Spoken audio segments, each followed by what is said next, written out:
Okay, greetings. Welcome to Heart of Azeroth. So we are in, and let me just see.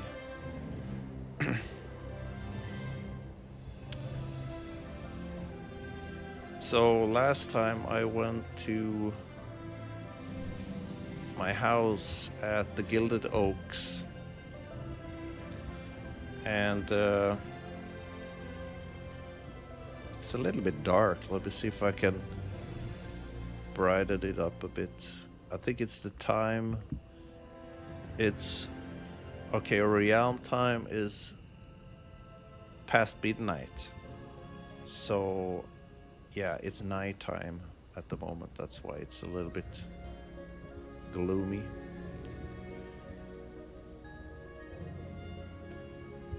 And so last time I haven't leveled up so much on my housing.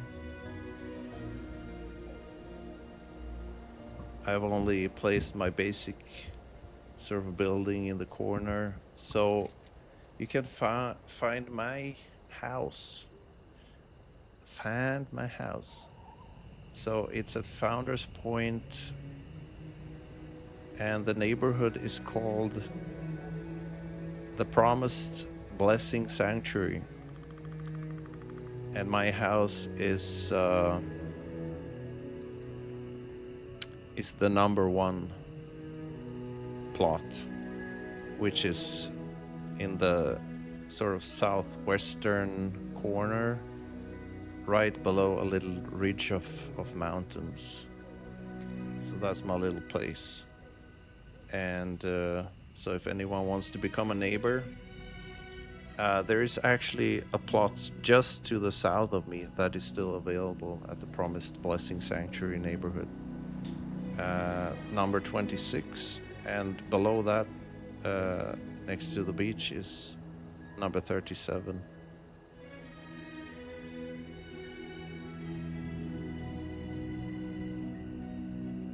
Let's see, there are 1, 2, 3, 4, 5, 6, 7, 8, 9, 10. There are 10 plots still available in the Promised Blessing Sanctuary.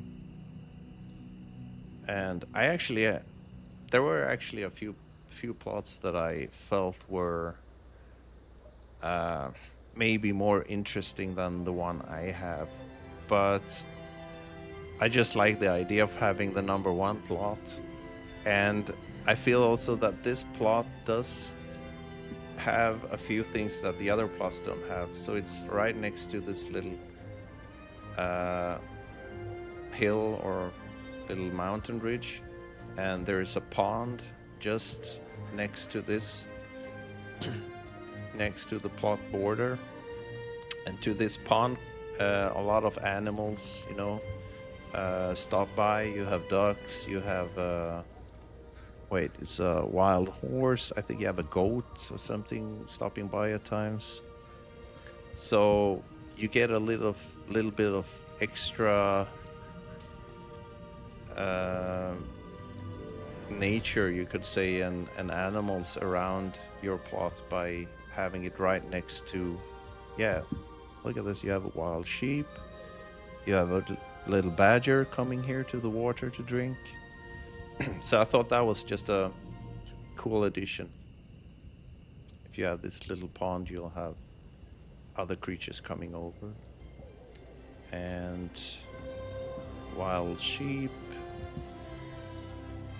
Yeah, so last time, the only thing I did last time with my house is I added a few trees at the border of this plot, and some leaves, some wild grass, some vines growing on the outer walls of the building, and then some flowers and bushes, ornamental stone, more bushes, and some small trees. And I keep the larger trees in the corners, so they become kind of like a marker. I can see more clearly where the borders go without having the house interface open. So that's kind of where we're at. And actually, it would be nice to have a little bit more lighting in this.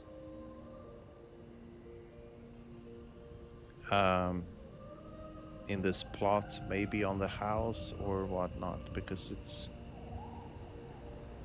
a little bit dark, especially now at midnight. So wonder if I can, let's see, can we play something on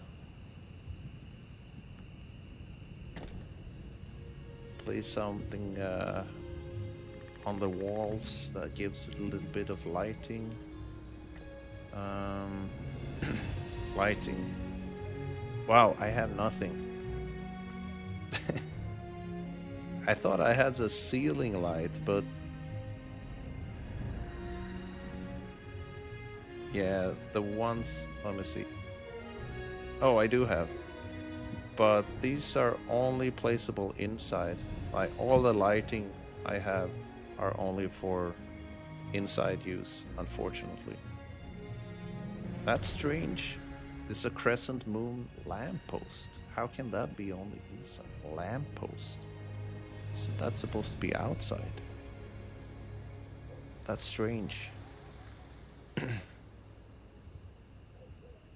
That is strange. Let's see if we can find something else. I mean, you can use items that give off a light even though they are not in particular lighting. Magistrix Garden Fountain. That looks good. We should place that somewhere. So where's a good place for a garden fountain? Maybe below this tree? Oh damn, that's a big one. Jeez. It's a huge fountain. What? I gotta zoom out. This is too big. Let's try that again. Look at that.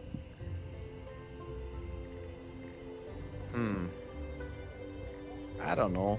That fountain, if I make it smaller, it might be more interesting. It's a little bit too big. Let's see.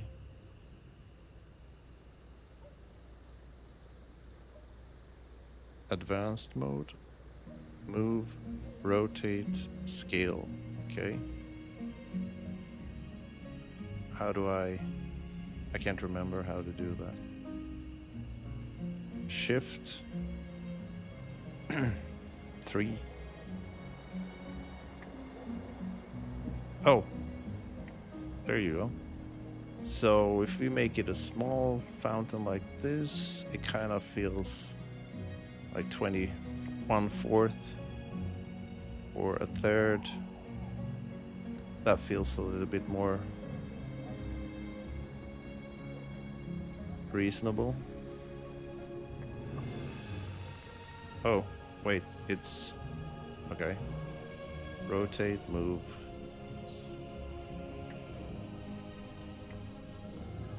And you can kind of bury it in the ground. It doesn't have to. Okay, it'll stick up a little bit. And there we go. I mean, that looks better. So it's just a small fountain. Not really sure where I should place it. Okay, I want to move it around. How do I...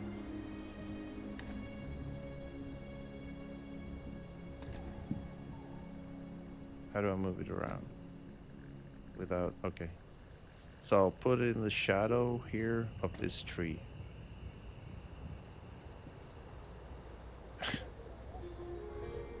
Yeah, it looks very... I don't know. We gotta get it down again.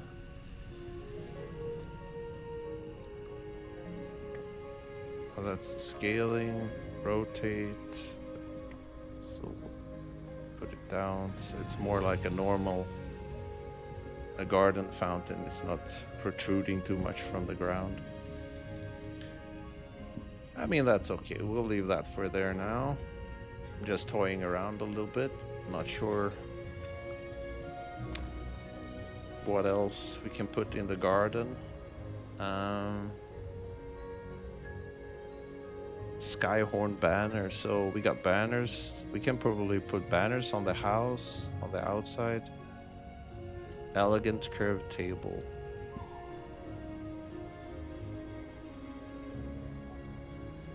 Coal-fired stovetop. Sturdy wooden wash basin. Wash basin. Oh, okay. That's inside for sure.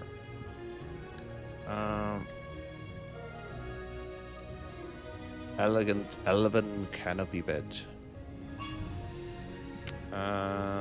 Seating.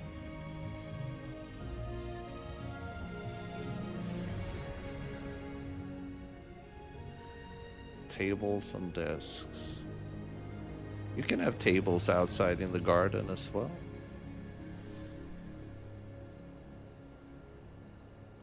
It's like garden furniture. Why not? Elven round table. It's very common to have a round table in the garden, I think. Maybe we can put something here on the side. A little round table next to. This looks nice. And circular elven... Wait, table? Didn't I just... No, that doesn't look like it. We need some chairs. Tables and desks, so seating.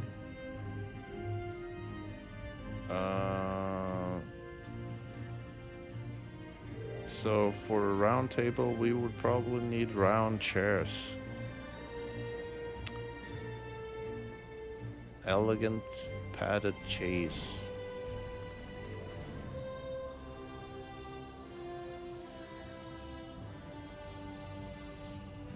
Elegant seat cushion. Calderai cushion seat. Small wooden stool. I guess that would be best for a garden table. So how many stools we're gonna have there? Like just one. Oh, maybe I don't only have one. Let's see, do I have any more? I probably only had one. I haven't bought so many.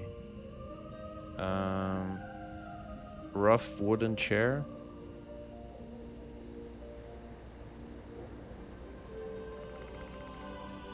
Let's see what it looks like. Oh, that looks okay. So we can have different chairs. We have one round, one regular,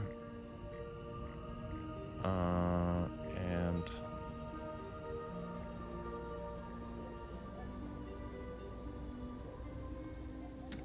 that's two.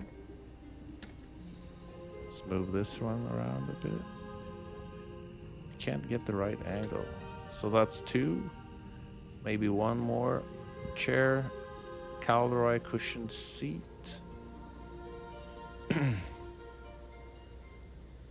I think it should be just a pure wooden chair, since it's gonna be in the garden. So it doesn't have any cushion or holster or anything. Wooden stool. Yeah, here's another small wooden piece. So I think I'm gonna place just 4 of these. That's already 3. We need one more. Calderai cushioned seat. No. Wooden bench.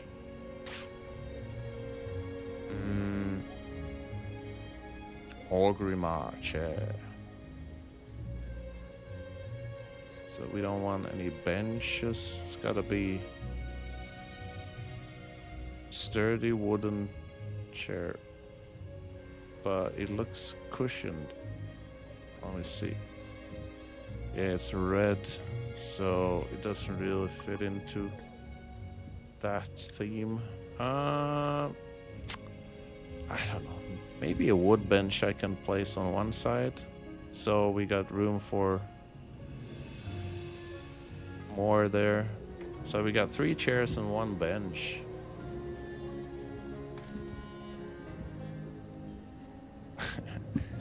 I don't know, it looks a little bit weird. It's probably too close. Let's move it out on the side a little bit. How about that?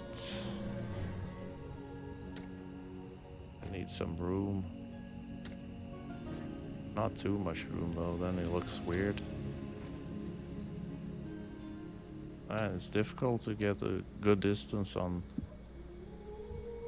I'm not so sure about the bench. Maybe it's better to just, let's see, it's R. Okay, use the 3 wooden chairs I have. So then it's a little bit more. We'll just do like a triangle of these.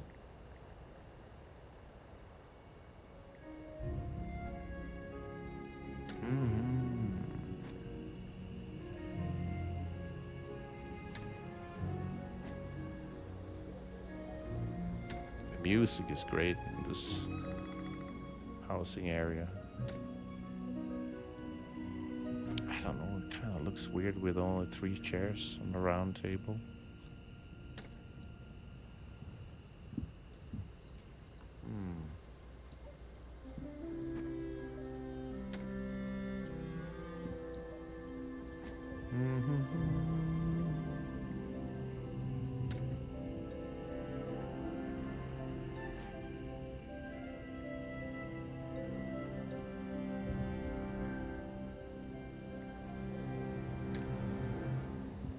Okay, I think that's okay. So we have a little round table here, 3 chairs. This one is probably too far away. Oh, okay, actually sat down. Accidentally sat down. Let's get back, move it closer. Okay, it looks like the distance is okay. So it's a little round table just below the tree here. What tree is it? Charming laurel tree. So it would be nice if we had some kind of lighting here or ornamentation, because it's very dark in this corner.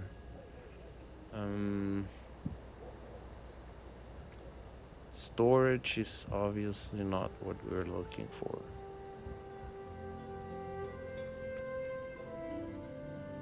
Tables and desks.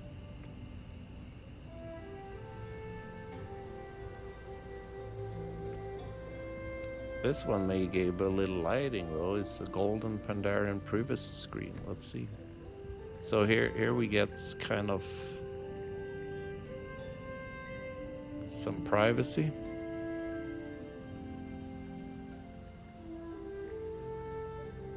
Not that you need it here. I wonder if it gives a little bit of light. Let's see. Oh, that actually looks weird. But this is a screen that you can use outdoors as well. Oh, sorry, I just checked this, the chat. If you're a Gambadegen like me, Gambadegen, check out my bio on my channel and let's get some wings. Wings. Let's get some wings. I don't know what Gambadegen is. Is that Turkish? Gambadegen.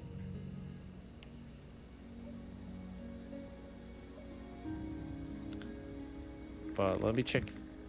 Oh, so now I'm moving my mouse on my laptop to check my Let me see if I can see.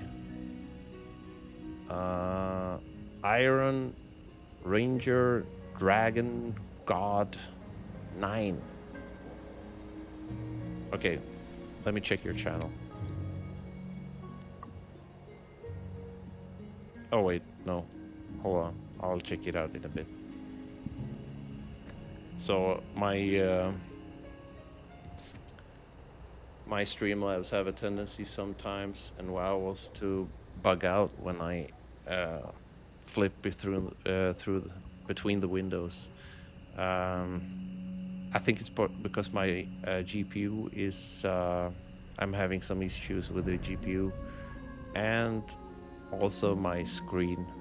I'm not sure which it is, if it's only the screen or the GPU as well. But when I'm on for about 30 minutes, I get a bunch of artifacts on my screen, and after about an hour, my screen looks as if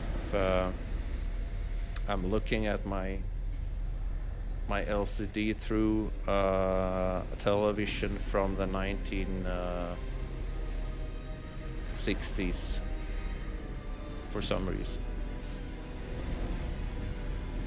So that's kind of weird. So in game, I just got disconnected. Let me see. Stream is still up. It's only World of Warcraft that is disconnecting. Okay, it looks like we're back. It's funny you can get disconnected like that. I'm not even doing anything high intensity or anything, just chilling out at Founder's Point, doing some gardening basically. So let's see. Okay, we are back at the Gilded Oaks. We have a table with 3 chairs. I don't have any lighting or lamps, unfortunately. I'm not so interested in the interior design right now. I'm kind of more focused on the exterior of the plot, because I actually like exterior and landscaping much more than interior design and, you know, putting rooms together and all of that. I've always liked landscaping much more than doing stuff inside a house or room. So let's see if we can. We got a little garden table, 3 chairs, a little fountain. We have the light infused rotunda with the moon well glow in it. It's more of a decorational building, I guess. And let's see if we have anything else we can place in the garden. In the garden of Silverillion. Sturdy wine press. Homestone doormat.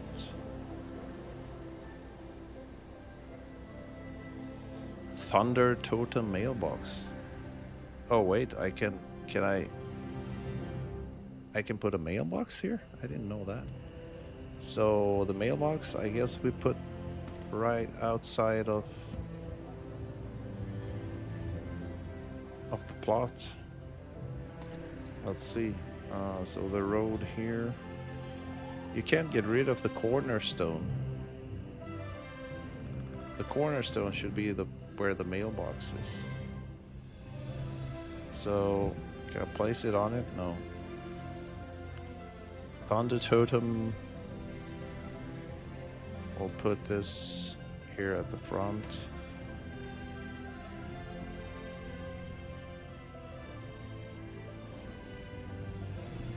Okay, that's the Thunder Totem mailbox. but that's kind of strange since I'm a night elf.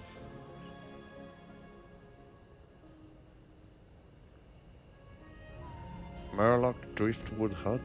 Oh wow, a Murloc hut. Empty wooden bathtub. Sturdy wine press. I don't know why I would use that. But yeah, so that this mailbox is so it's. Oh, it actually works. Okay. Nice. It's a mailbox. Cool. Nice. I'd rather have a night elven if there was one available, but I'll maybe find that somewhere ahead. Let's see. Hanging arrow rug.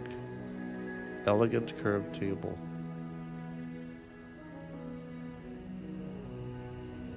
Skyhorn banner.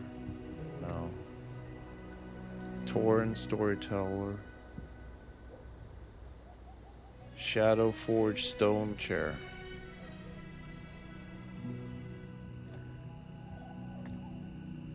Well, I'll keep the mailbox there for now. Why not? Gemmed elven chest. Ooh, elven chest. But that is definitely something you'd keep indoors. Goldshire wardrobe. Okay.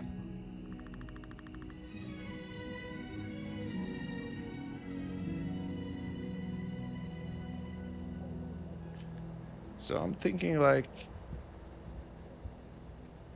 on the outside, can't I add some windows or something? The building is basically windowless now. It's only on the inside. Structural maybe. Void corrupted fount. Wow, that's a nice one. But it actually looks better than that one. Ooh, wow. I don't like that it's corrupted though. I would like rather a pure Elune fountain. It has a nice glow to it though.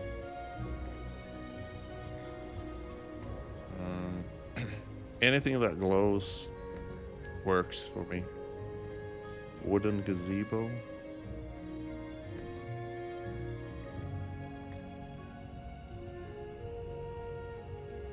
Light infused. I can't even see what this is. This is another fountain, but it's not a moon well. Oh, I have a lot of fountains. That's nice.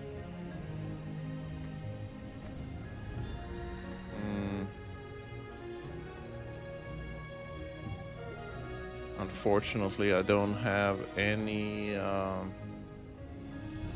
don't have any Night Elf fountain. It's only a void corrupted one and a light infused.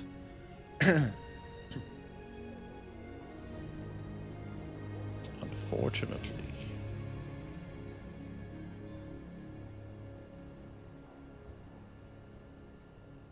It's another rotunda. Wow, some of these structures are pretty massive.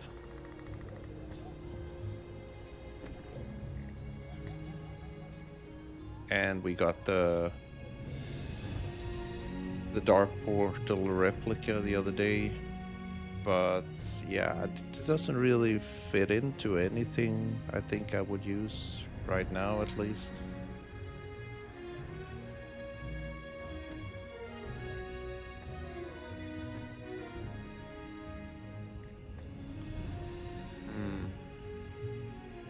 Okay, we got doors, walls, columns, windows. Okay, let's get something on the house here. Can we get a window here on the side? Let's see. Wait, there's no windows? Oh, they're all inside.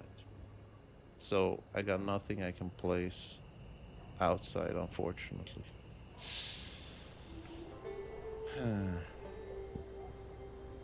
Large structures. So these were the ones I looked at before, and they are quite large. Rotundas and fountains. Walls and columns. That doesn't sound like fun. How about doors?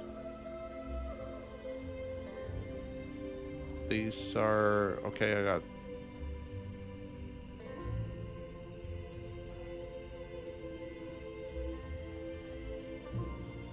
Sturdy wooden interior door.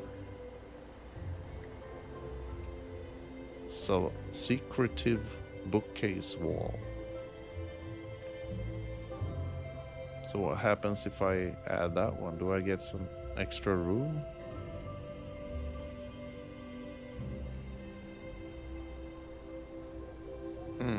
I wonder. We should go inside and see if we can add that and see what happens. So I haven't done much here, as you can see. I got kind of a elven theme here. We got the elven windows. We got the elven fireplace.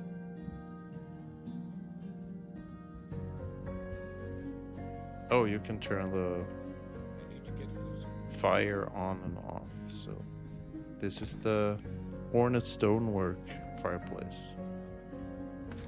So how about that hidden bookcase wall thing? Where are we gonna... Let's try that here, see what happens. Secretive bookcase wall. Okay, let's see. What can I do with this?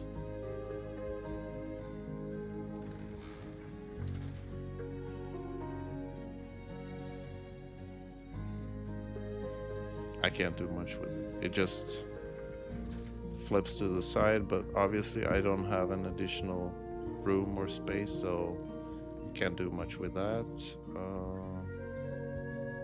So that's when I can expand my house. Probably then I can...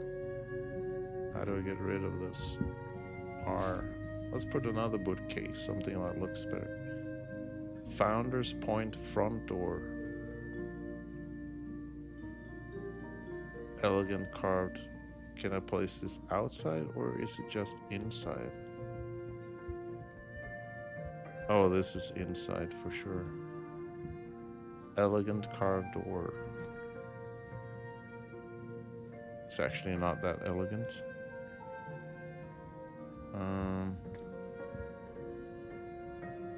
Iron reinforced door. Razorwind Shores front door. Or maybe if I place it on the inside, it affects the appearance on the outside. That kind of makes sense, doesn't it? Romsty the First. Well, everything is fine. How are you?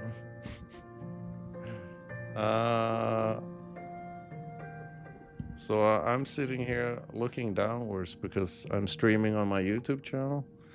So I just set up my mobile here on Twitch as well.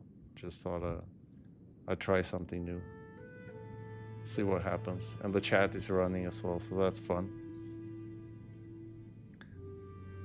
Smoking some crack. Okay. Smoking some crack.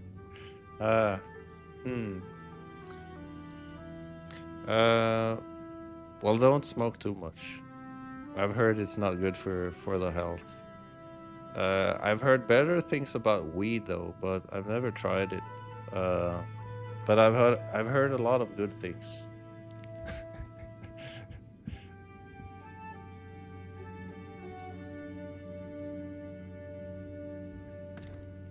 And yeah, by the way, I don't really know what the stream sounds like or anything, since I just set up my mobile phone. So it's basically it's just using the mic on the side. Um, but it sounds better on my YouTube channel since I'm that's where this mic is going. But let's see, cheap viewers, Streambo. Okay, never mind.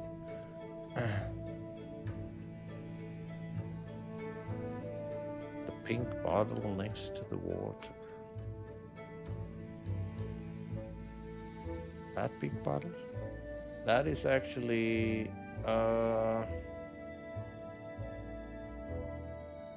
that's the pink elixir of strength. I use it only before raids in World of Warcraft. No, it's actually like a mosquito repellent. So it's kind of hanging out next to the drinking water, pesticides, and insecticide and drinking water next to each other. But I use it very rarely. We don't have so many mosquitoes anymore. It's kind of under control. Oh yeah, cranberry juice definitely. I'm on a pretty strict diet right now, actually. So I don't know. Is it that strict really?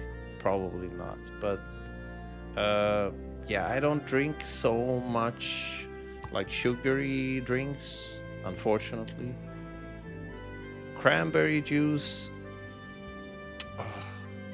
Cranberry juice usually tastes really good if it's a sweet one. If it's the unsweetened, it tastes like some kind of astringent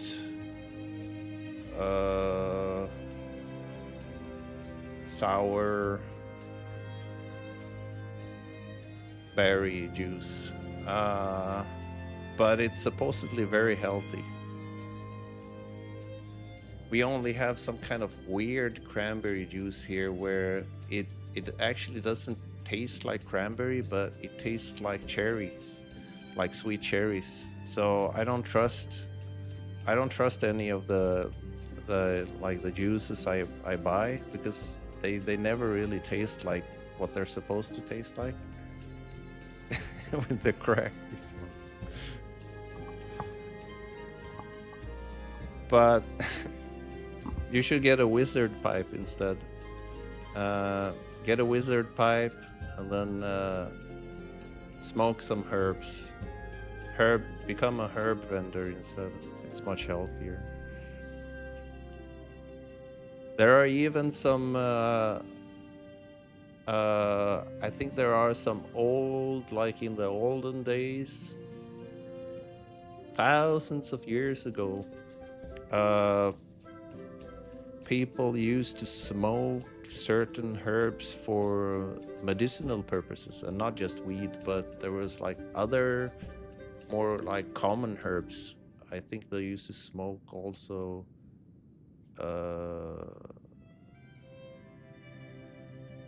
turmeric powder. So some of the herbs and stuff they used to smoke just to get like antibiotic effects and stuff. They probably didn't taste very good, but you know, it's smoking maybe doesn't taste that good anyway. Well, I started in I actually started in vanilla, so it's not really classic, but my journey in World of Warcraft has been wait, let me just step outside of the house. My journey started with vanilla in 2005, I think. But I can't say that I've ever been like a really dedicated player, especially in the beginning. I was kind of more of a casual, trying to, just go along and do whatever I felt like, and Vanilla and Burning Crusade for me was mostly first just learning the ropes, questing, and eventually I got into the very basic, primordial PvP of Wars on Gauge and World PvP. And it wasn't until Wrath of the Lich King when I got a little bit maybe obsessed with PvP, and also started doing raiding more with the, in Northrend and the Lich King and everything. And then afterwards, it kind of went downhill from there. Cataclysm, Warlords of Draenor, I started losing interest. And then I took a massive break for probably almost a decade. Like, I missed Battle for Azeroth. I played for 1 month, but I couldn't play it because I lived in a place where we didn't have broadband and it just crashed over and over. So I basically stopped around Cataclysm or Warlords of Draenor. Tried to get into Battle for Azeroth, but I couldn't. Missed Legion. Missed Shadowlands completely also. Oh, I did Mists of Pandaria. I forgot that one. Easy to forget. And I actually came back from this massive break. I came back when Dragonflight released. And part of the inspiration to come back, believe it or not, was I accidentally started watching Asmongold's, some of his raiding videos. And even though my sort of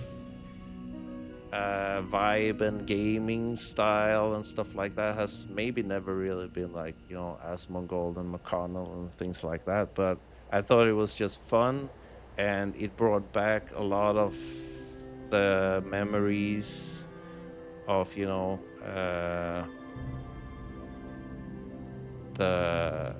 world of Azeroth. And I just felt like, oh damn, I really miss the whole vibe of just running around and questing and leveling and all of that. So coming back to Dragonflight was kind of a huge step, because I had been away basically from around Cataclysm, Warlords of Draenor, and it felt like it was like the same but very different in so many ways. So it took some time to learn the ropes again and get into everything. Is just felt so much more efficient and technical in a way. Like, you really got to know your cooldowns, and there's a gazillion add-ons, and your rotations, and setting up your classes and with everything. So but during Dragonflight I leveled a new main character. So my old characters, I still had them, but I felt like I wanted to try something new. So before, I just played Night Elf Priest and a Warrior. I had played a little bit like a Rogue and stuff like that, but it was mostly a Priest and a Warrior. And I felt like coming back again, I just had Druid in my mind. For some reason, I've just ignored playing a Druid all of those years, even though I was completely into Night Elf lore and that whole thing, but it just never came to me that, oh, I should be playing a Druid. So so I came back, leveled the druid from level 1. I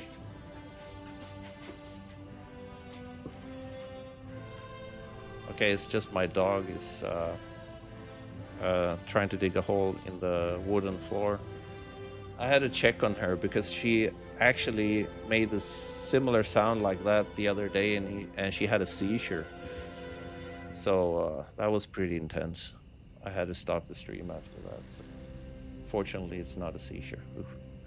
Okay.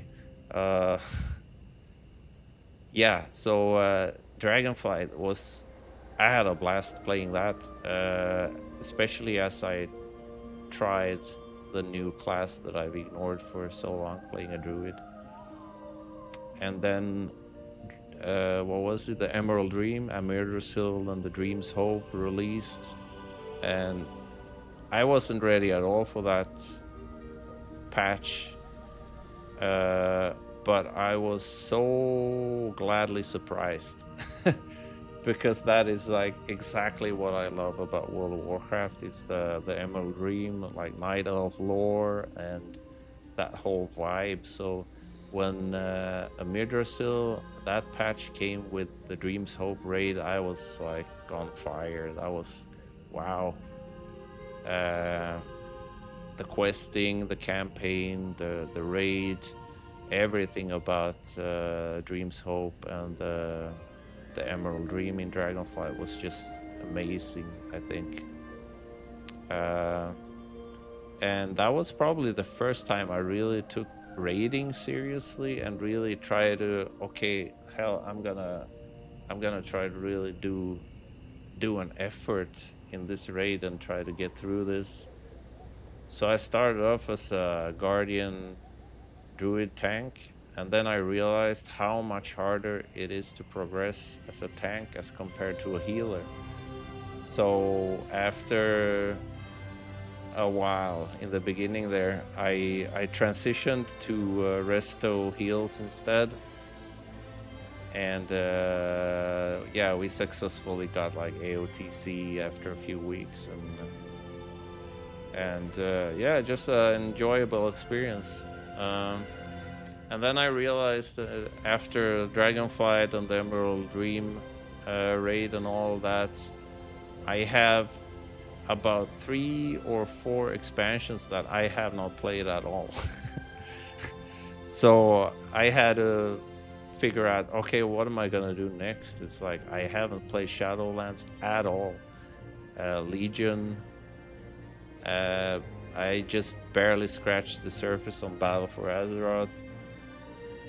Warlords of Draenor a little bit. So I started doing that while we were waiting for new content after Dragonflight. I got into Shadowlands, and I still haven't finished, obviously. Everything is so much, but I was also very gladly surprised by Shadowlands. Actually, I enjoyed it a lot, but I don't know. There's a lot of people that didn't enjoy Shadowlands for some reason, but I thought it was pretty amazing. Ardenweald, wow, amazing place. Camping was really meaningful as well. I thought that was cool. And I'm just rambling, just rambling. But yeah, it's been a journey. And funny thing is, I did Legion about, was it last year or 2 years ago?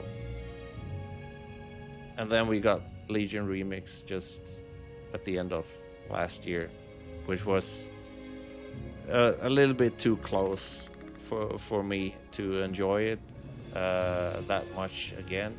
I probably would have enjoyed Legion Remix a whole lot more if I had not done the campaign just a year before. So it was a little bit too close to each other for me to fully enjoy. But I don't know, of all the latest expansions that I've played so far, I need to get into Battle for Azeroth more, and probably Warlords of Draenor. I missed a lot of questing and stuff in there. But so far, I think I've enjoyed, obviously, Dragonflight. I think that was a great success. But I've had a lot of fun and adventure, and I think pretty meaningful like questing in Shadowlands as well. And Legion, obviously. Legion, Shadowlands, Dragonflight, I think they were all great expansions. Uh, the War Within, I haven't actually got into as much. I can't say I've gotten into that whole storyline and Midnight with the Void and all that. I haven't really gotten the same kind of vibe and interest as the previous expansions, but I don't know. It's like an ongoing story, and who knows? It'll get more of my attention as we go along. Damn, my screen is messed up now. I got multicolored lines vertically all over the screen, and I got black lines horizontally, but I can still make out some details.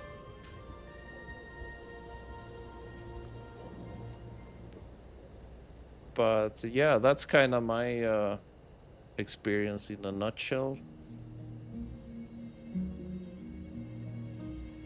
And the short answer is no. I am, yes and no, I guess. I am a retail player, but I didn't used to be. And so I played a little bit of hardcore, but I never got far. I only got to maybe level 15 or something, and then I didn't have the dedication really for it. I have a classic character, but it feels like I still have so much that I haven't done in retail since I missed a lot of the expansions, and I'm very interested in like seeing what the expansions before that I missed have to offer. And there's a lot of like questing and storylines and campaigns also that I wanna experience. So so that's why I've stuck to retail quite a lot, and I have not really gotten into classic that much. And classic is, it's also evolving. It's a bit confusing to me also, because you had first classic, was it? And then you had hardcore, and then you had hardcore connect into classic, since if your character died in hardcore, he would be transferred to classic realm. So hardcore became kind of like like an adventure on the side that would ultimately, when you die, get you reconnected to classic, right? And then you had the Season of Discovery. I never played that. That was kind of it felt like that was kind of a classic with the steroids from Remix, kind of that vibe I got from it. And then you got the classic Anniversary realms, I think. And I don't know what the difference is really. There's so many different realms, so it feels like which one am I gonna focus on? Because when I played like World of Warcraft back in the days, and still I try to focus on just like maybe one or a very few characters, and then try to stick to maybe a certain realm and kind of build up everything there. So I I don't know. I don't feel like creating characters on a lot of different realms and different sort of concepts of the same game. It's like you have classic, you have season of discovery, you have the anniversary, you have hardcore, and it feels like basically they're all the same classic experience with some variations to the rules of it. And I don't know, it gets a little bit too confusing for me and a little bit too much. So I feel like I have I have one classic character. Wait, I'm actually gonna I have I can't even remember which realm it's on, but so I have one classic character, but he's only like, I don't know, level 18 or something. It's a druid as well. So I never played a druid in vanilla, so thought I'd start that. Uh, but it feels like, because I remember when I played hardcore, the hardcore realms, they really popped off. That was amazing. It was so fun to see all the nostalgia when you logged into hardcore and you're in the leveling zones of, let's say, Teldrassil and Shadowglen, and there's like more than 50 characters, players running around in that low level zone, and you get out of um, Shadowglen to Dolinar and maybe to Darnassus, and it's still like so many people around all over the place, leveling, working together. It felt like it was like, wow, this is the real experience, because I remember back in days when I started, the level zones were still popping off like that. There was like a lot of people around, and you could level together or cooperate and stuff like that.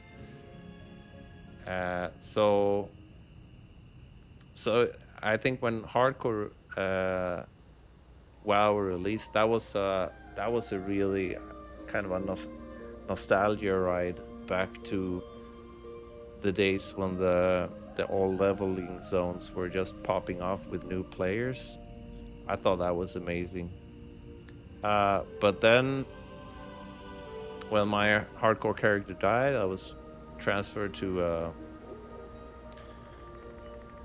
a regular classic realm. I noticed that there wasn't that much going on there. Um, the classic, the regular sort of classic realm was kind of okay. People, they had reached level 60 and they had done most of their raiding maybe, and it didn't feel like it was really popping off there anymore, and people wouldn't level so much there. They would probably level in hardcore instead. So so the realm, I think the classic realm, when I got there, it felt like it was already a bit too quiet. But the intensity, I think, of hardcore WoW is, I think it's just too high risk uh, to play, because you gotta be so careful. Like everything you do, you gotta like meticulously plan and watch your steps and everything. So it's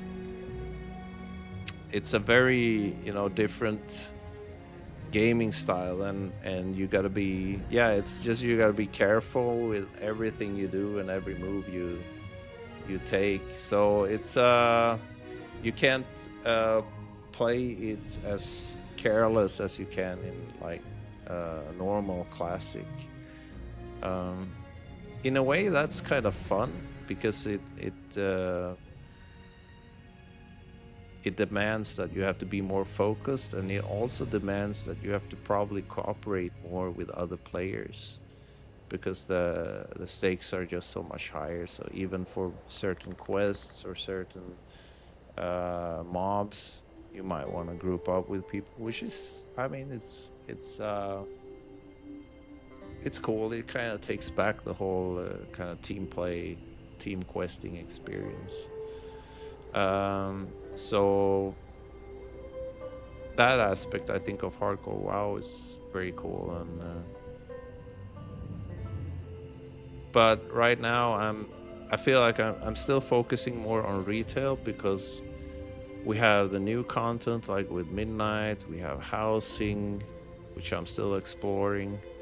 Uh, we have, or I have, still expansions that I have not really fully explored and played. So that is something that obviously I want to do because, yeah, even with Shadowlands, even though I've done all of the campaigns and maxed out most, I think that I could in Ardenweald as well. There's still some things that I haven't finished there, especially anima related things, and also the Maw. But I think uh, Battle for Azeroth as well. I gotta look into that more. Haven't done all the questing and campaigning there yet. Um, and there are things I want to go back to as well in retail. If I go back to, you know, Kalimdor and Eastern Kingdom, there are a lot of very basic achievements that I kind of want to get into, especially Lore Master. So I started going back to the old, sort of the old world, the old zones, and do questing because I think that would be quite fulfilling. It's actually not that I'm doing I don't really want to do the achievement just for the achievement's sake, but it's that I actually enjoy questing a lot. I enjoy the stories and sometimes the quirkiness, sometimes the lessons you can draw out of those quests or quest lines. So I think that's a fun side project, but obviously you gotta set your mind to it, what it is you gotta focus on. And right now there is so much going on in WoW retail that stuff that I'm still catching up on, new stuff that is coming out, even new stuff that I can't keep up with and finish. And then you have old achievements and things I maybe never really got time or took the time to do that I'm still thinking about doing now. So it's kind of a juggling with many things at the same time. But like I said, it's my approach is just like you kind of choose the flavor of the day, and that is why I'm putting especially classic on hold for now, because I'm kind of looking at it and trying to figure out where is it going really. Uh, because what was it? We had classic. Classic has already gone up to. Didn't we have classic TBC and then classic Wrath of the Lich King? Classic. Have we had classic Cataclysm? I actually don't remember. And where is it now? Classic Mists of Pandaria? Is that it? Uh,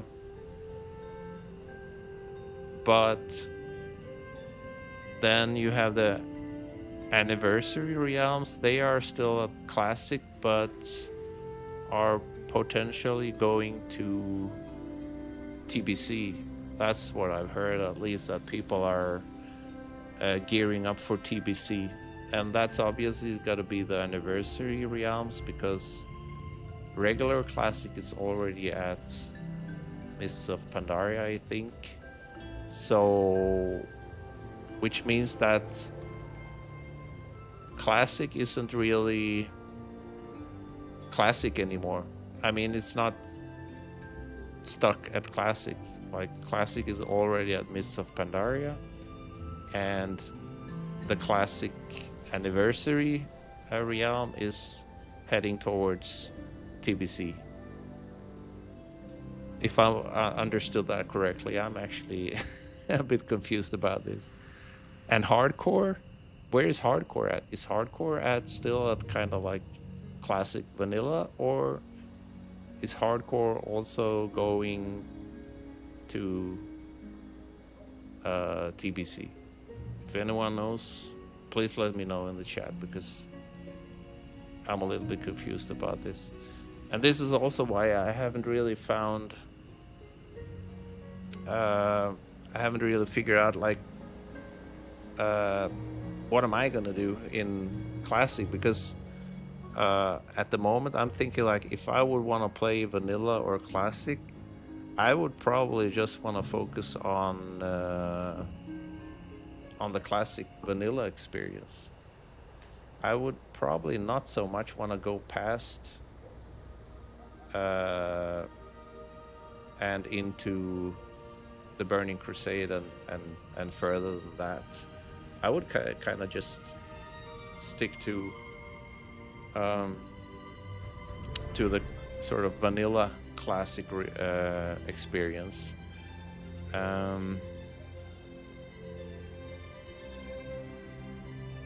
But I enjoyed very much certain aspects of TBC.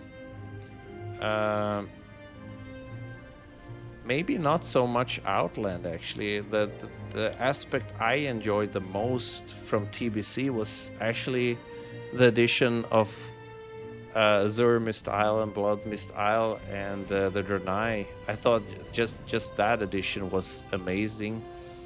I loved the leveling in Azure Mist Isle and Blood Mist Isle and the whole vibe of the Draenei and Exodar. So I thought that was a great addition. It's like if I look at the map, the things that I feel like I haven't done enough is probably Zandalar. Yeah, there's a lot of stuff I haven't done there. Kol Tiras also. I think I have a lot of questing there still. I think. I should probably still have some campaign quests there. And what is it called, Diras Zandalar? Aren't those part of? Are they both a part of Battle for Azeroth?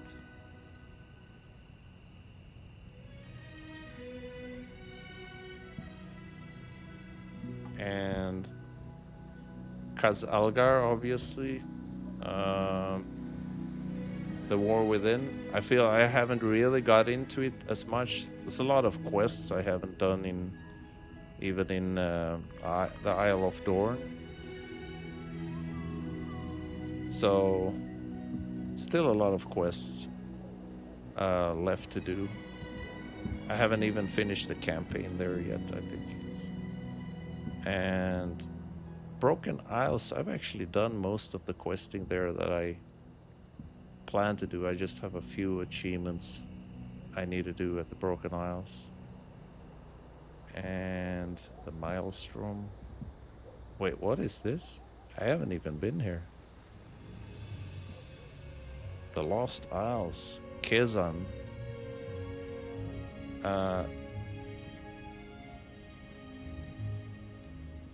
Deepholm.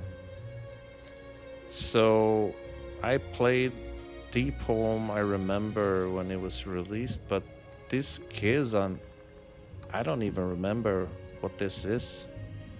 And the Lost Isles, I don't know. This is something that either I don't remember it or I have never actually done it. So that's kind of interesting. I don't even know how to get here. Kezan and the Lost Isles. yeah, so there is some stuff I want to explore more. We have Draenor. I think I even still have stuff here in Warlords of Draenor that I haven't finished from the campaign. I think. I'm not absolutely sure. Gotta figure out.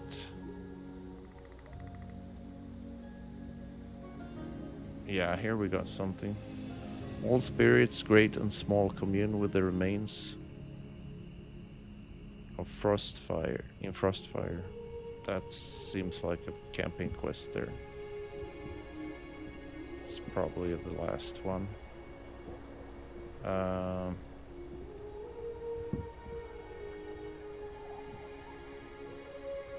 Outland. I think there's actually questing I still need to do in the Outlands even. I'm not absolutely sure because I might have finished those back on my old mains. Doesn't look like there are any camping quests there for me to do. Shadowlands. Definitely still got some stuff to do here. We got the patterns within patterns. That looks like a campaign quest. And we have a couple of side quests I haven't done. The blues are obviously not that important, but the side quests definitely want to get back to those. And I have some side quests in almost every area. I think there are also stuff to do down in Korthia I haven't finished. Revendreth, only one side quest. Ardenweald. Return Lost Souls. It says it's a camping quest. That's strange. I thought that was a blue quest. But Ardenweald, I feel like I still have things to explore there that I might have missed. And it's just such a joy to go to Ardenweald. The only thing I was a little bit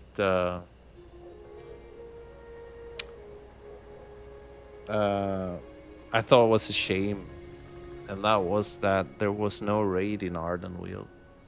I thought that was a major miss from Blizzard because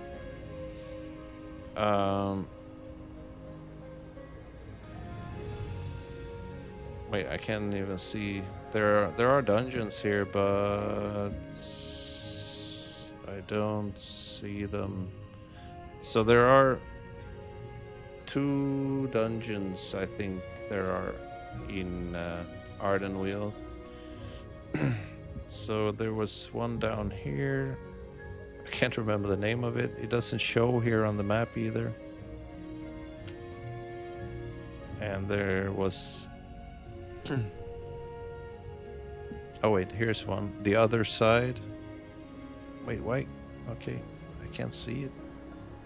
Let me see. Why am I not seeing the other dungeon? I'm pretty sure it's down here somewhere.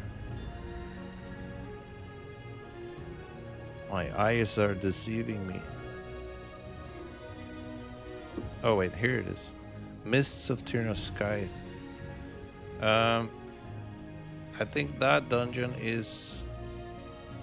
The only annoying part of that dungeon is that it's like a labyrinth. So if you take the wrong the wrong path, you respawn and you have to try to find which path is the correct one, and you got to follow the signs and stuff like that. So the other side, it doesn't feel like a very Ardenwealdish dungeon because it has, you know, it has the vibe of yeah,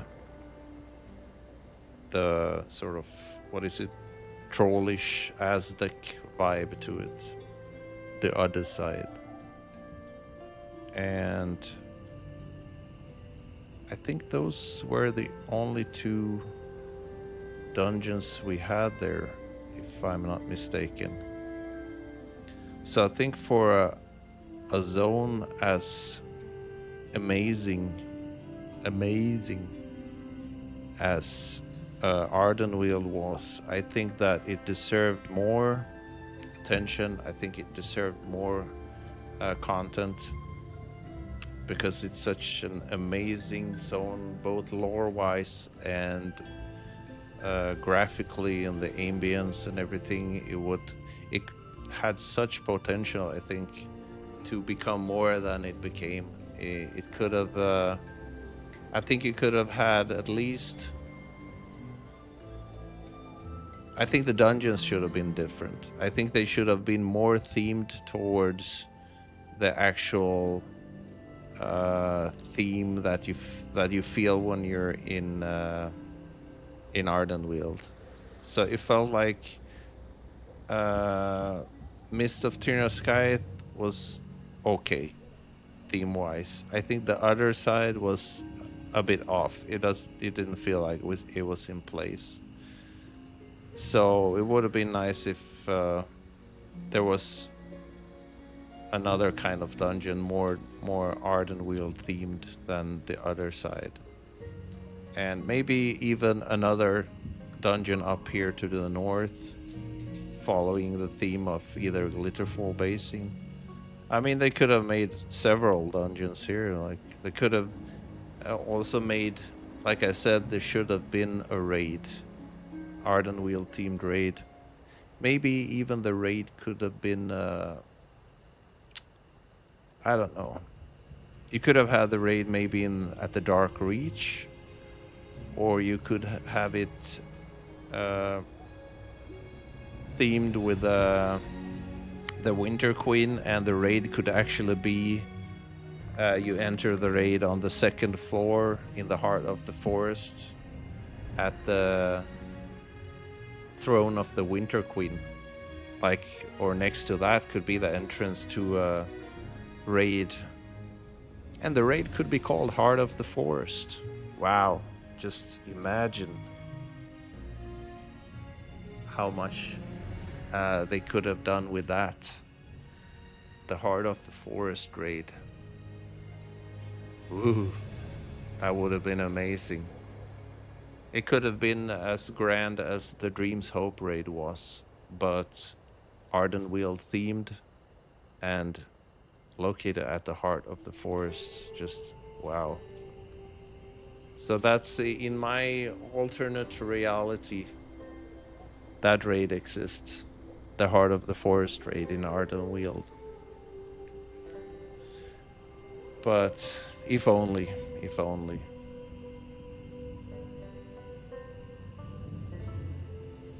So yeah, I got some stuff to do in Shadowlands, and some of the areas that I really enjoyed, because I'm not so much of a like doom and gloom ambience player. That's why I don't play Diablo and stuff like that. So Maldrax it's not my vibe. Revendreth, not really my vibe either. The Maw, I would say the Maw is a little bit in between. It feels like the Maw is like the real Shadowlands vibe, where you have the Crucible of the Damned, and you have these parts of it that feels very Shadowlands-ish. But I really like that you also have Korthia, which is it's like a complete opposite almost to the rest of the Maw. And it's a very cool place also because you have obviously a lot of bosses around, and you have the Sanctum of Domination raid, which is a big one. Torghast, I didn't really get in so much to that, but I tagged along a few times there. And yeah, generally I think the Maw was an interesting place, and I like that you have the contrast between Korthia and the rest of you know, the rest of the mall. And I think this part is what felt the most Shadowlands in the whole of Shadowlands. The River of Souls, Gorgoa. This place here felt very Shadowlands to me. And I think also Venari's Refuge was a very cool thing, and Venari's character, all in all, just funny and punchy and everything. So the boar, I think, great, has had a great impact on me. It's a lot of kind of fun and interesting and exciting experiences there. Korthia, I think I still have stuff to do here in Korthia, apart from the blue quests. Vault of Secrets. Korthia is a little bit of a mysterious place to me. It feels like there's still things I haven't finished there, but I'm not absolutely sure. And also Bastion. Bastion was... I don't know, have I really finished everything? Here's an undiscovered flight point.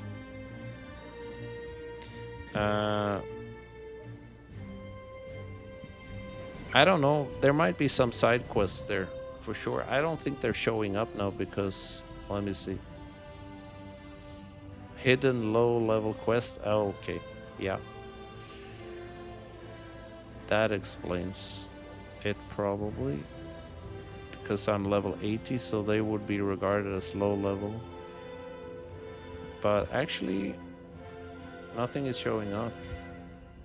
So it could be that I have done most quests here. I don't know. Some of them maybe don't show up on the map. I think that have happened a few times where not all of them show on the map. But Bastion, I think that was probably one of the places that really gave a pretty interesting first impression, because very like visually enchanting place. It's like up in the clouds and kind of a Skies of Arcadia feel almost to it. And yeah, visually I think Bastion is it felt like a very refreshing place. And I'd love to go back there, explore it much more. There's a lot of nooks here that I haven't really looked through, and I want to check out also a lot of different structures and ambience and landscapes there. I haven't really explored it enough, I think.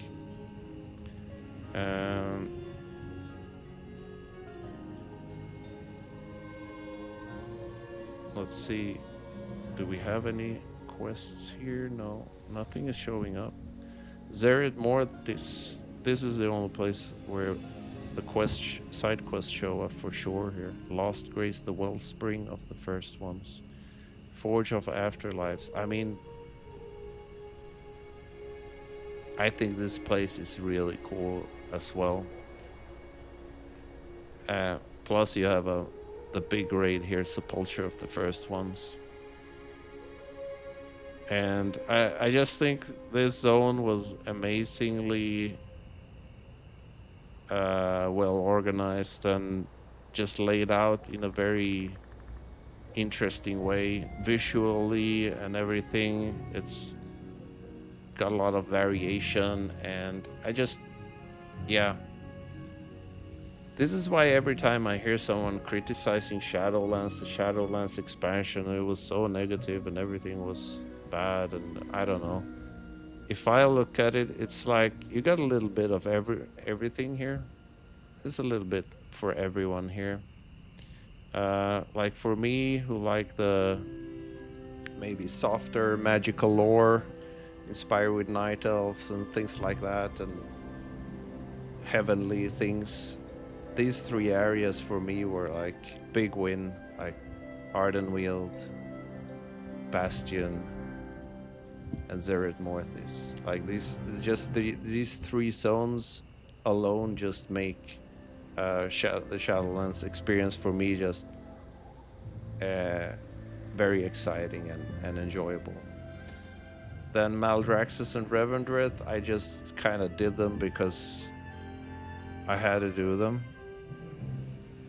I still have some side quests there in Maldraxxus. Revendreth, one more. But the vibe of these two zones, I don't like so much. Oribus, I think, okay. A little bit confusing, maybe, as to you have the levels and all that. And these sort of compartmentalized places where we find NPCs could be a little bit confusing at times. And like I said, the Maw for me was I think a zone with a lot to offer. I think it had a lot of variation, and this was the place that really felt like Shadowlands, like the River of Souls. Contrast with Korthia. Just I think that's a great zone, and I still have stuff to do here, especially my connection between Ardenweald and the Maw is obvious because there are things I gotta collect, like lost souls in the Maw to gain anima and what is it called? There's something else that you need to finish, you know, some of the weekly anima quests and to buy items as well. So that's kind of the Shadowlands experience.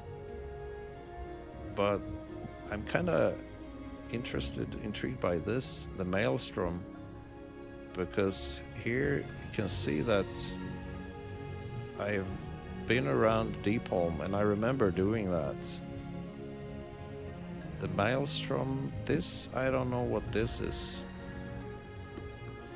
This is the Deepholm, and this part here is just called the Maelstrom, which is, I don't know, can we visit that? Is that where we fought Deathwing? I can't remember. But for sure, at least on this character, my main character, I have not been to Kezan. I don't know what that is. And I have not been to the Lost Isles, which is interesting. These are two areas I've never visited. But perhaps I've been there on my old main. But if I've been there on my old main, wouldn't that show up here? Wouldn't the map have been opened already? I don't know how that works, really.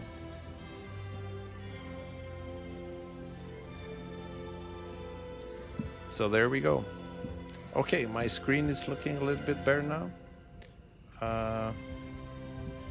So let's see if we can play something else in the garden before we wrap it up. I've been babbling on for 2 hours now. And we got a mailbox. We got a little fountain here. Actually, I think I would probably change this eventually. But I would actually really want to place a moon well here. But I don't have any so far. I'll have to figure out where to get a moon well.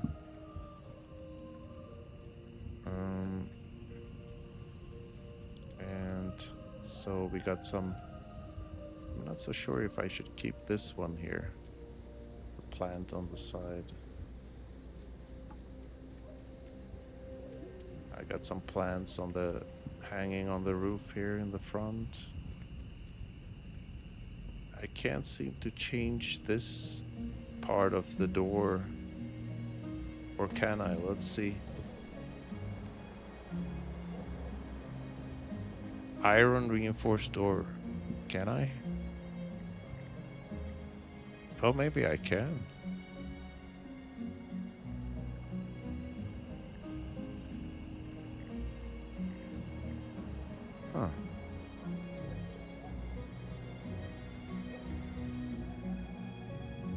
looks weird. Let's see, do we have another? Only placeable inside, only placeable inside. So this one can be placed outside the iron reinforced. The secretive bookcase wall. Why would I want to place this here? That's kind of odd. Okay. Sturdy wooden interior door. I don't know, neither of these look good actually. I had some fun with the dark portal the other day and used this to place it in front of my door. Could probably do that. Let's see. If we... let me see, get back here. So you can place a dark portal in front of the door, but we gotta scale it down a bit. So it'll look like you gotta enter the portal to get into... Let me see. Maybe something like this. And then we can scale it down. Let me see what this looks like. I mean, that looks pretty cool. You have the dark portal to enter to the house. And I haven't even scaled it or anything, so you have the statues here. But it looks a bit haunted if you have this here though.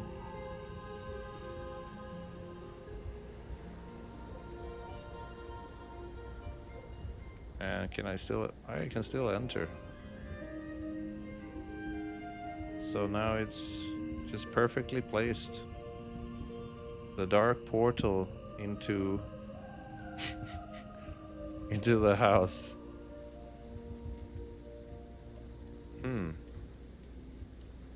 I mean, it's kind of unique. But I wonder if I should make it smaller. So if I scale it down, it will... Let's see. Let's try to scale it down.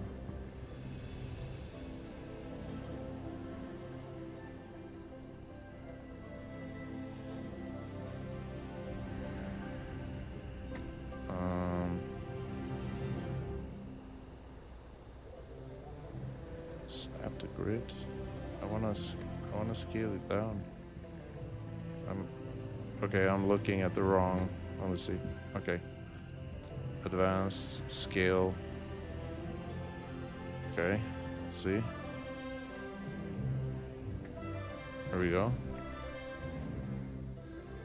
So there we go. So I kind of want to have it.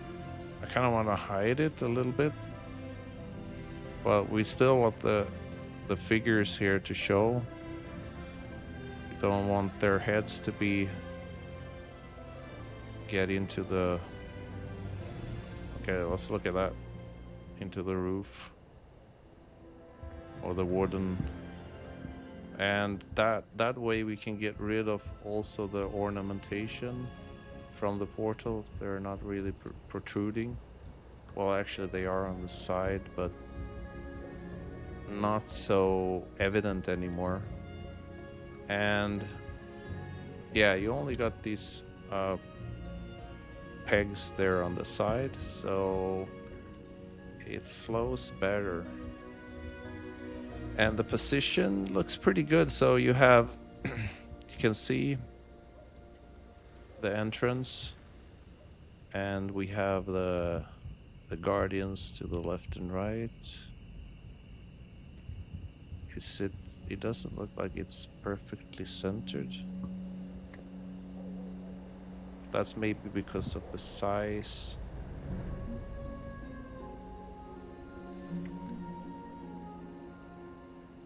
I don't know really.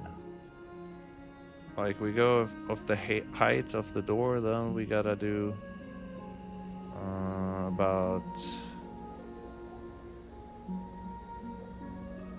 about here.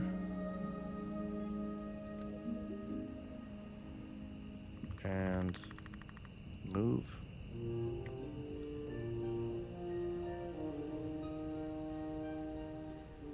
Look at that. Oh, you can do like this, so you can still see the door, but you see a little bit of shimmering from the dark portal. So it's not, you don't have to go like full. That's kind of interesting.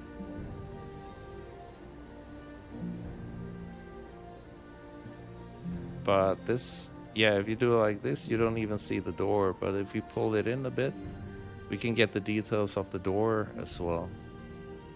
So I think this one looks, this one looks probably the best.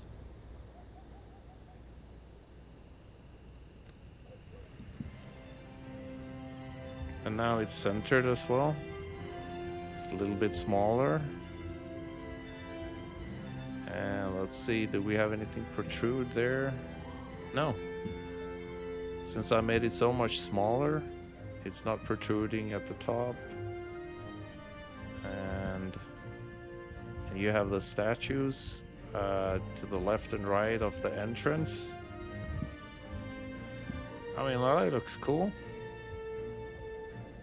But can I enter? Let's see. Yeah, and I can still enter. And obviously I enter my own house. I don't enter the dark portal. So that's cool. From the inside, can I add something?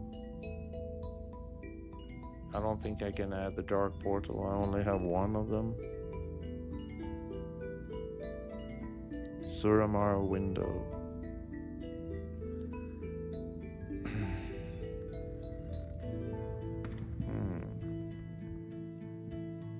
Yeah, so there's still a lot of stuff we can do with this room for sure.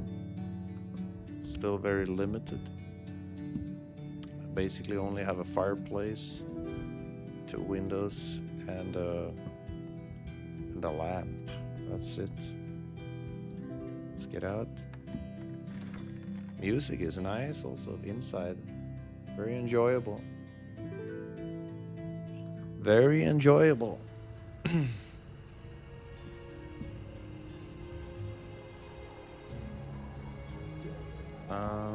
So we have made some changes here. We have the dark portal to enter my house. Wait, what is this? Let me see. Oh, okay, that's a part of the dark portal. Actually, this part up here I'd like to cover with something else, if possible. But what could I cover it with? What could we cover it with? A door? A wall?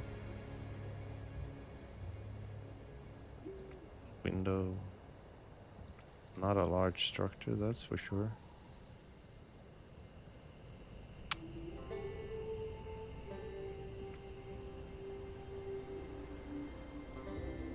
Something that gives off some light would be nice.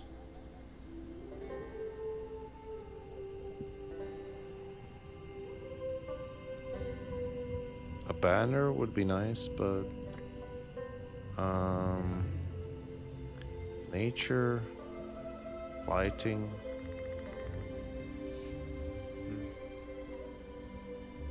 Accents, what is this? Oh yeah, we got a doormat as well. Where are we gonna put this? Look at that. Doormat. Well, it's gotta be here in the front and sweet. Make it smaller, bigger. Or that kinda looks alright. Spin around.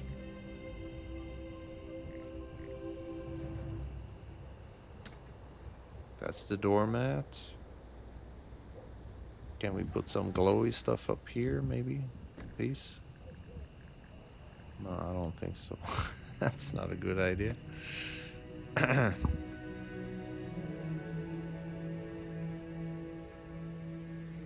Belameth Traveler Pack. What am I gonna do with that? Traveler Pack. Leave a Traveler Pack on the side. The Belameth stuff is interesting. I like the looks of it.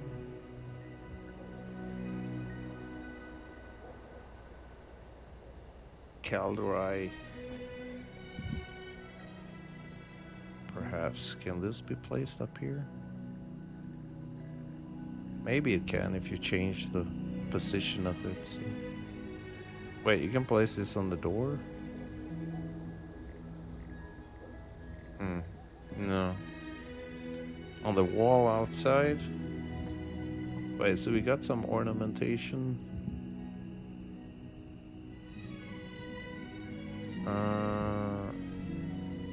Netherstorm battlefield flag. Flag? Huh.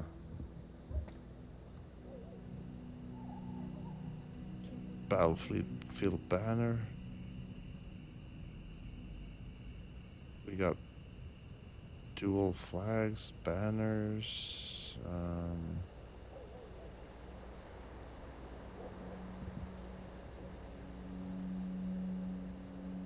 Silverwing Sentinel flag. Nice. Love the Silverwing Sentinels. Oh, that's only inside. Tome of the Lost Dragon.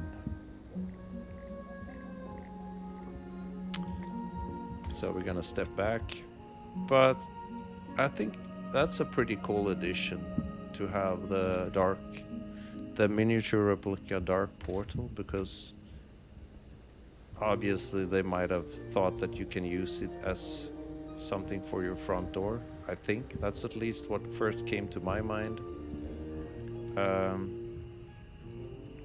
Or that you enter it when you're about to, you know, enter the plot or the land. You have the dark portal here, but it's a little bit too obvious then.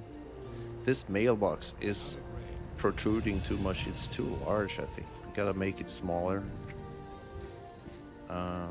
Let's see. But it's kind of placed in the right spot. On the just outside of the main road leading to the plot. Okay, let's scale it down a bit. Maybe something like that. So it's about the same size as the what is it, the cornerstone? That looks better, right? So here is the main road leading in. So it feels like it's placed like perfectly between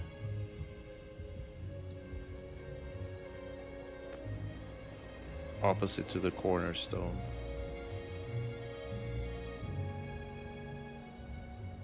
Not sure about the angle. Is the angle correct? I don't know, looks a little bit weird. Maybe I need to pull it further in.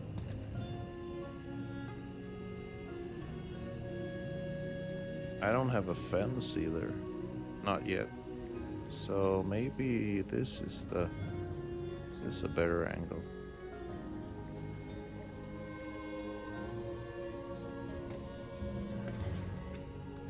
It looked like it's has a little bit off angle from the road. Now it's a little bit. It has a strange appearance to it with these horns. It looks like a scarecrow from afar. So a little bit weird, but at least it looks better now that the size is more balanced with the cornerstone. Okay, we've done some changes, not so no massive changes, but you know, added the little fountain here, and I placed it specifically in the shadow here, but I think we need to add some kind of element of glow to it. I don't know exactly what we're gonna use to make it glow, but it's gotta be something.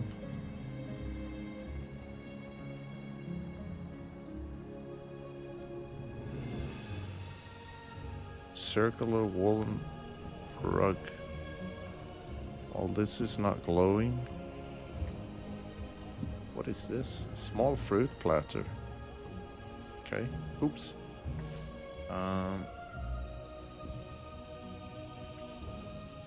Ornamental. So I used my glowy stuff on the rotunda. You can see the glow here.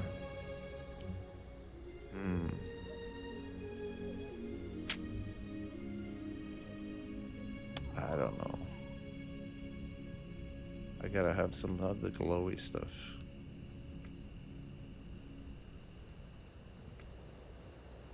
Floor, stitched leather bag.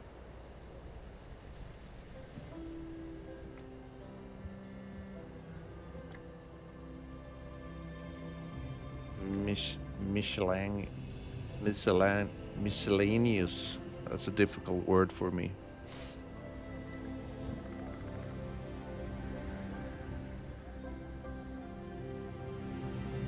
Miscellaneous.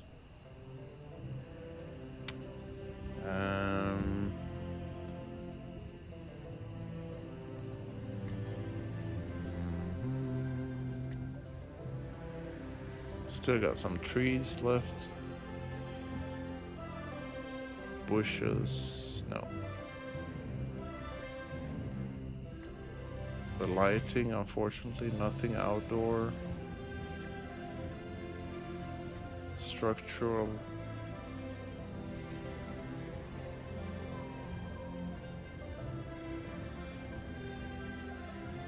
So this one has a really nice glow to it, but I don't see how. Maybe I can combine this one with this fountain, but I don't know. This Moonwell structure feels a little bit too aggressive in its appearance, so I'm looking for something less aggressive.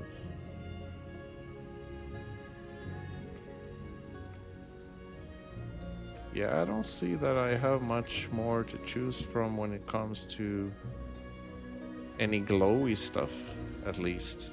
It looks like the only glowy stuff I have is that one over there I placed with the light-infused rotunda.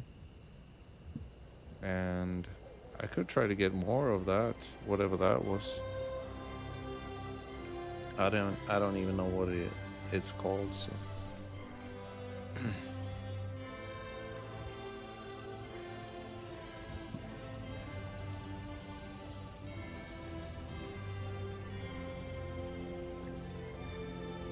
Yeah, surely we'll get more items eventually.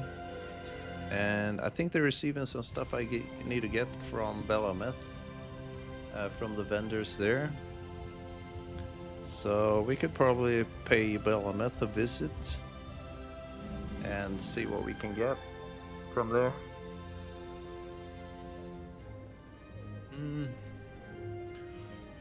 Let me see what time it is. 60:40. Oh, I probably gotta take a walk. It's my time for an afternoon walk. I usually take a stroll for about 5 to 7k in the afternoon, and if I wait for too long or go too late, then the sun is going down so fast, so I won't be able to go very far. Let's see.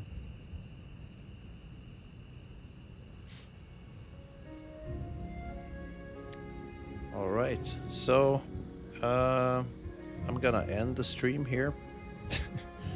um, it's been fun, and we'll figure out what to do next one. So this one became kind of a discussion stream in a way. But it always feels good to go through some of the thoughts that have been lingering, and clear your head a bit. And the good thing is that I got to look through some of, you know, some of the areas where I need to revisit, because there are some that I completely forgot about, and some that I don't even know about really. Like I said, the Lost Isles and Kazan, I don't even know if I've ever been there, so that's gonna be interesting to look into. So we'll see next time, maybe next stream we'll look into that. I think we're definitely gonna stop by Belameth and look at some of the housing objects and accessories you can get from there. And yeah, like I said, it's like you gotta really think through what it is you want to do when you're jumping into retail World of Warcraft, because it depends on kind of what you have done before, what you haven't done before, and what's happening now, and you know, stuff you want to do that you missed. So I'm kind of still in that position that even though I've done quite a lot, I think I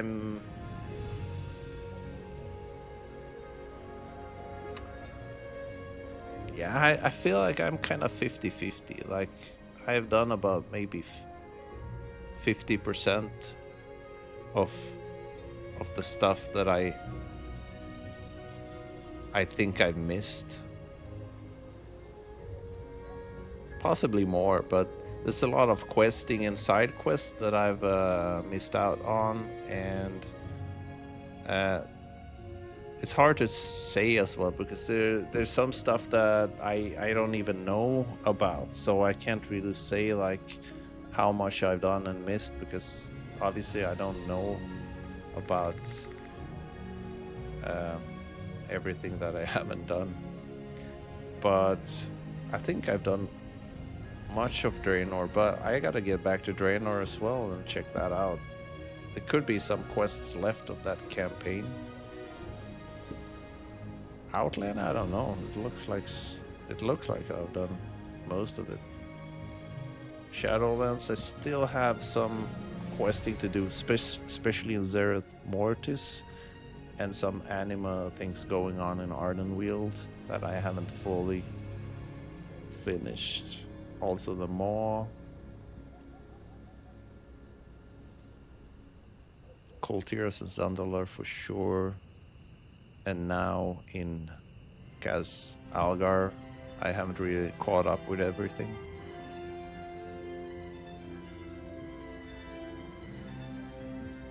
Northrend, is there anything I haven't done here? Right, look at that. An issue of trust in the Lost Lands. Right, we got playing along, low-level quests that I haven't done here. Venture Co. Misadventure. Borean Tundra. Puzzling. We got one in the Nexus. We got a lot of quests here in Caldara. Oh, so yeah, we got a lot of stuff to do. That's gonna be fun. So that means that I can go back on my main character and we can do some questing in the old world, so to speak. Probably I still got quests even in Dragonflight. Yep. The Forbidden Reach. Where is it? It is forbidden. I cannot tell. Thaldrus. Oh man, I love Thaldrus. It's such a great place.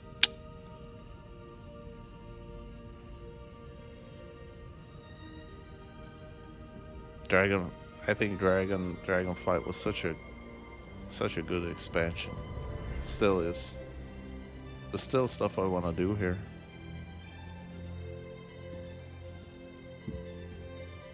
In Dragon Isles. And here we have it, Amir Drasil, which is, I think, Amir Drasil is a place that have to be revived in some way. Since we did the Emerald Dream, Ancient Bow,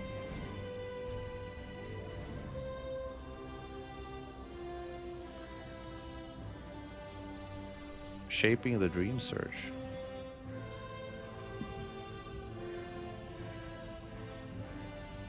Wait, what quest is that?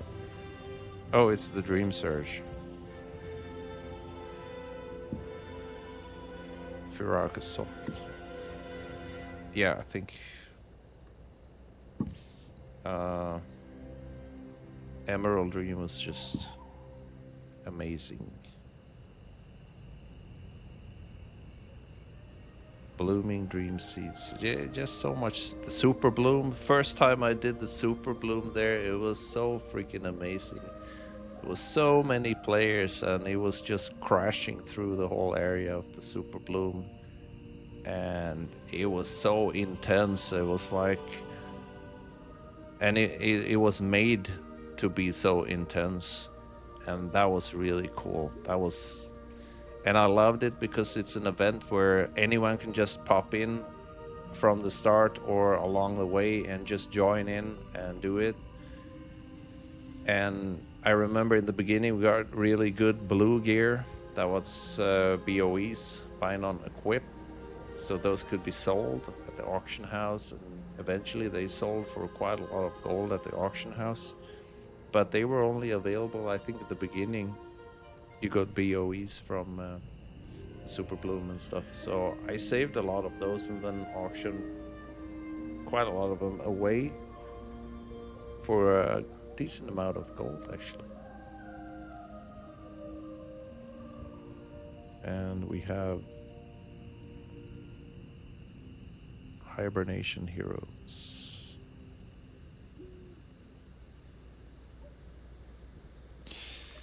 Yeah, so I think they made the Emerald Dream in a way, the way Ardenweald, they what Ardenweald lacked, they put into the Emerald Dream on Dragon Isles, and that is this amazing raid, Amir Drasil, the Dream's Hope.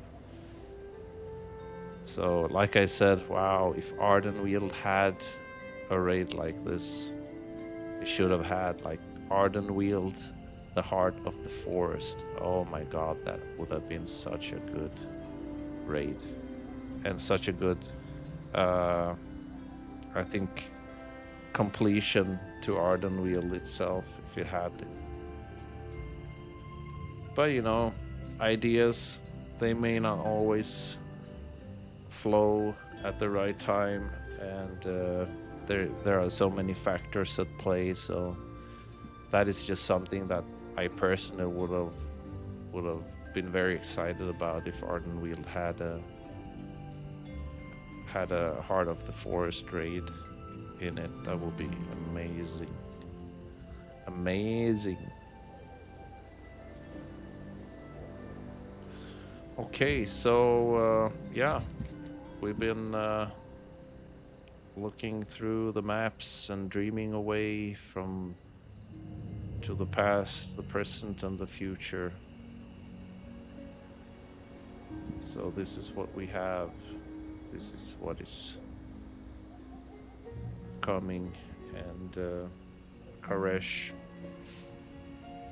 Mana Forge Omega.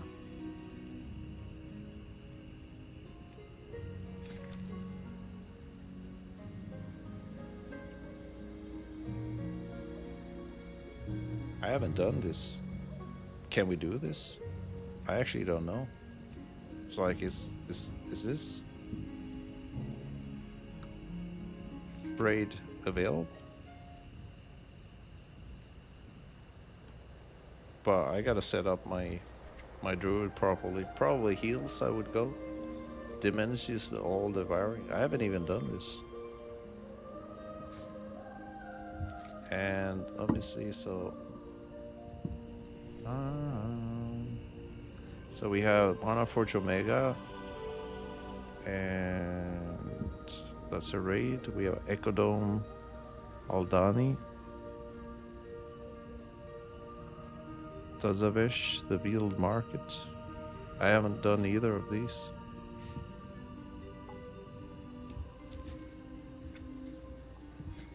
Can you do them in, let me see, Dungeon Finder?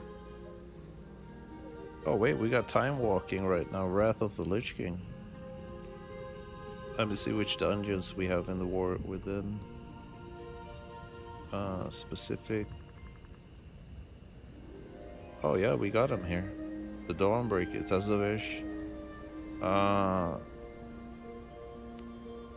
Priory of the Sacred Flame, Operation Floodgate, Halls of Atonement, Ecodome. Okay. So we got a few dungeons I haven't done at all.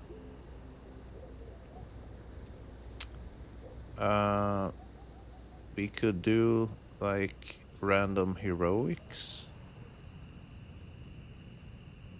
Let me see. And let's see, Raid Finder. The Chrome King.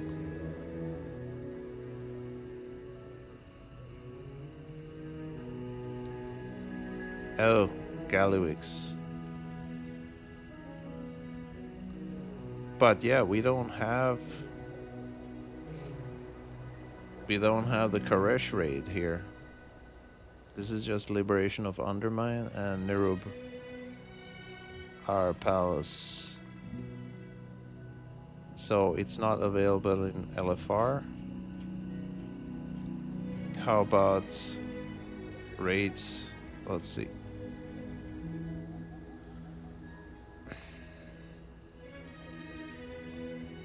Yeah, there we have Mana Forge Omega, normal, and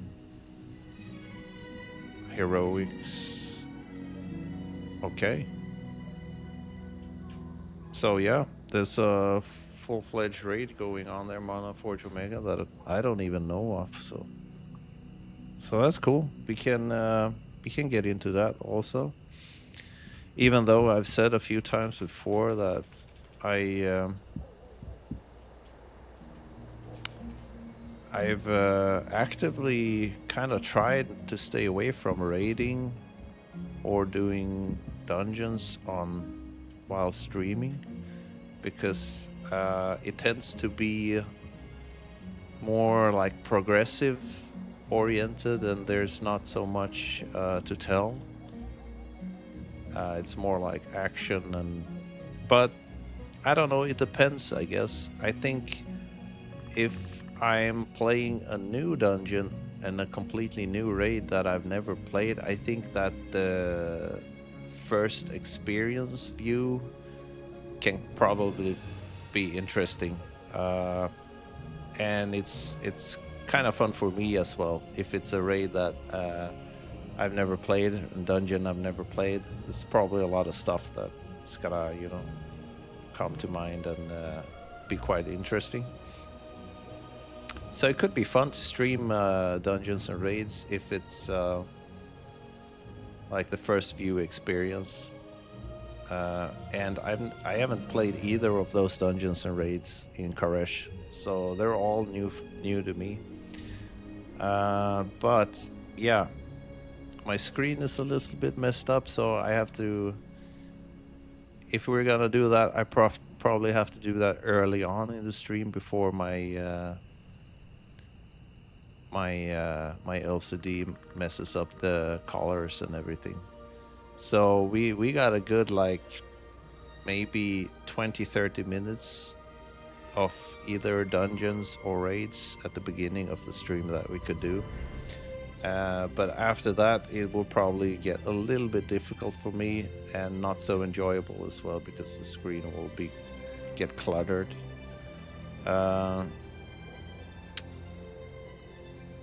But yeah, I'm gonna set up my druid,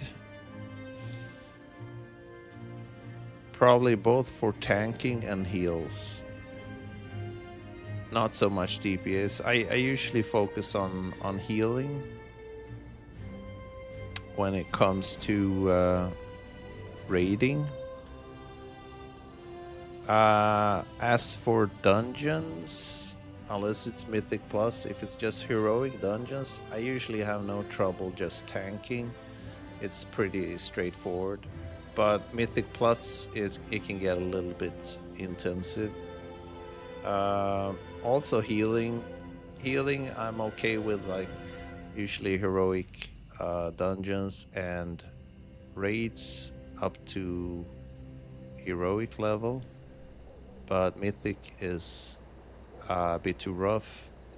Mythic Plus dungeons, I don't like healing because people are rushing too much, so it's not enjoyable. I just don't do it if it's not enjoyable. I don't care about the progressive aspect really. If the gameplay isn't enjoyable, I'll just find another enjoyable way to progress. So that's why I prefer I mean, dungeons I probably only do on heroic, and maybe Mythic Plus if it's a fun dungeon. But yeah, Mythic Plus is just too rushed, and yeah, I think heroic will be rushed too. Anyway, but yeah, dungeons is usually just a kind of a. I'm more interested in dungeons just as a first time experience. If it's a dungeon I've never done, then I might do just to get the experience of doing that dungeon. And yeah, if it's a fun dungeon, you could do it again. And I also sometimes come back to either dungeons and raids and stick around after it's finished and then explore the different sceneries that are in there and the ambience, depending on what kind of dungeon or raid it is, because some dungeons and raids, they have some pretty interesting scenery going on inside them. Raids generally I just think is much more fun because it's more of a team effort than 5-man. It's more people, it's just more stuff going on. But again, I won't be raiding and streaming if it's raid that turn into kind of a grind and people are rushing through. Then it's not interesting, I think, to stream stuff like that. So raiding first experiences, dungeons first experiences. I mean, raiding if it's like a team effort to progress on something, then it can be kind of interesting also. But that also depends on the raid. If it's a good and really interesting raid, then I mean, why not? It can be fun. But generally, I try not to do like much grind stuff on stream. So let's see, where are we? All right, so I gotta go and take my walk now. It's already afternoon, so we didn't get so much done, but at least got to talk about a lot of things, and that was kind of the point with this stream. So yeah, I want to thank you guys for stopping by. Thank you also, let's see, for the follow, Iron Ranger Dragon God 9. Thank you. And let's see, Rompy the first, Rompty the first, and let's see, I missed someone in chat, I think. But yeah, thank you guys for stopping by. I'll probably be back sometime in the future for sure. That's the only thing I can say. I can't say when, but sometime in the future. I'll see you again. So take care, guys. Stay safe and have fun.